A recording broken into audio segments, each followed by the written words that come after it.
अस्सलाम वालेकुम। देखेंगे फ्रेमिंग ऑफ चार्ज जो है फ़र्द जुर्म आयद करना, उसमें सबसे पहले रेलेवेंट लॉ हम देख लेते हैं 242 CRPC 265 D CRPC। Cross reference इसका 221 से लेकर 240 CRPC है।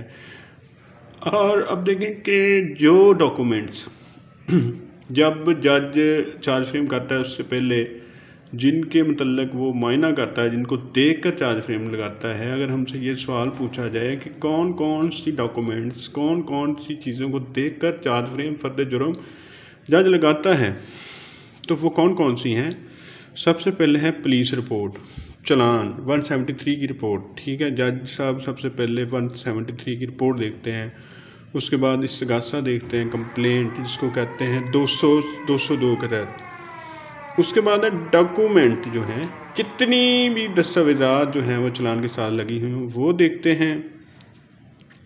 उसके बाद क्या है, उसके बाद है कि स्टेटमेंट जो हैं, जितनी भी स्टेटमेंट होती हैं साथ लगी हुई 161 CRPC की स्टेटमेंट के गवाहां ने जो है बयाना ड्यूरिंग इन्वेस्टिगेशन जो है वो उसमें रिकॉर्ड करवाए हों बिफोर IO इन्वेस्टिगेशन ऑफिसर। और दूसरा जो है 164 CRPC की स्टेटमेंट जो कि ड्यूरिंग इन्वेस्टिगेशन जो है वो किसी मजिस्ट्रेट ने रिकॉर्ड की हों।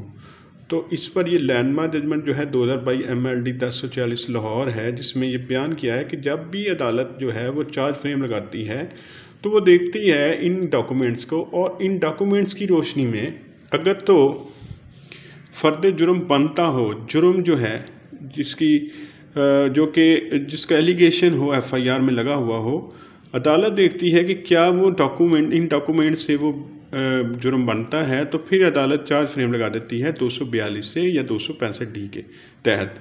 और अगर इन तमाम डॉक्यूमेंट्स का मुआयना करने के बाद अदालत इस नतीजे पर पहुंचती है कि चार्ज जो है वो मेड आउट नहीं होता अगेंस्ट अक्यूज, तो वो उसको डिस्चार्ज कर सकती है। हमने इस पर एक वीडियो बनाई थी कि 265 D में के मुतालिक तो है कि चार्ज जो है ना अगर नहीं बनता तो अदालत 265 D में जो है सेशन जज वो उसको डिस्चार्ज कर सकता है, लेकिन 242 में अगरचे नहीं ये मेंशन, लेकिन 265 की रोशनी में 242 के तहत भी अदालत किसी मुल्ज़िम को डिस्चार्ज कर सकती है। तो thank you so much for watching my video.